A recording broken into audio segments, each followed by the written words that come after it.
পাহাড়ি ঢলে সুনামগঞ্জের সুরমা কুশিয়ারা সহ সব নদ নদীর পানি বাড়ছে। প্রতাপপুর এলাকায় বাঁধ ভেঙে হাওরে পানি ঢুকছে। এই কারণে সরকারি কর্মকর্তাদের ছুটি স্থগিত করে কর্মস্থলে থাকার নির্দেশ দিয়েছেন জেলা প্রশাসক। এদিকে জামালপুরে পাহাড়ি ঢল ও ভারী বৃষ্টিতে ঝিঞ্জিরাম নদীর পানি গোয়ালঘাট পয়েন্টে বিপদসীমার ৬২ সেন্টিমিটার উপরে বইছে। তবে গত দুদিন বৃষ্টি না হওয়ায় মৌলভীবাজার ও কুড়িগ্রামের পানি কমছে। সহকর্মীদের তথ্য ছবিতে প্রতিবেদন।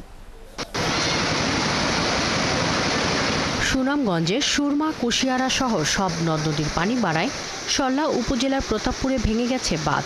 এতে হাওরে প্রবেশ করেছে কুশিয়ারা নদীর পানি। বন্যার ঝুঁকি মোকাবেলা ও আগাম প্রস্তুতির জন্য আগামী ৭২ ঘণ্টা জেলার সরকারি দপ্তরের সকল কর্মকর্তাদের কর্মস্থলে থাকার নির্দেশ দিয়েছেন জেলা প্রশাসক। বৃষ্টির পরিমাণ যদি আরো বাড়ে রেড অ্যালার্ট অনুযায়ী, তখন আমরা একটা বন্যা পরিস্থিতিতে পড়তে পারি।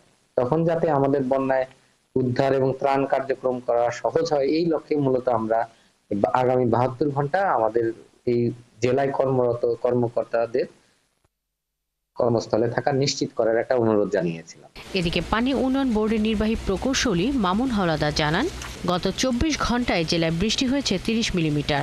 তবে উজানের ঢল অব্যাহত থাকায় ২৪ ঘন্টায় সুরমা নদীর পানি ১১ সেন্টিমিটার বেড়ে ৬.৯৬ সেন্টিমিটার নিচ দিয়ে প্রবাহিত হচ্ছে।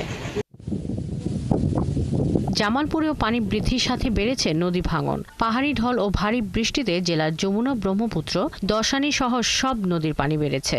দেওয়ানগঞ্জের ঝিঞ্জিরাম নদীর পানি গোয়ালন্দক পয়েন্টে বিপদসীমার ৬২ সেন্টিমিটার ওপর বইছে।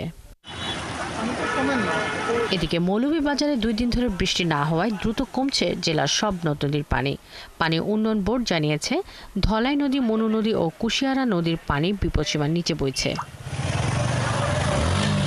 তবে মৌলভীবাজার সদর থেকে শমশেরনগর সড়কের শিমুলতলা সহ বেশ কিছু নিচু এলাকায় বৃষ্টির পানি আটকে জলাবদ্ধতা তৈরি হয়েছে।